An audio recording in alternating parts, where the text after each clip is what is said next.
అనుకున్నా అనుకున్నా నాతోటే ఉంటావనుకున్నా, నాలాగే నీకు కూడా నేనంటే ఇష్టం అనుకున్నా.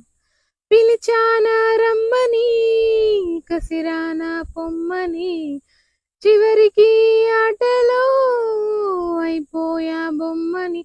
నువ్వు కాదంటే ఇక రానంటే, మన ఇద్దరి మధ్య ఇంకేం లేదంటే, నేనేమైపోవాలి, నిన్నే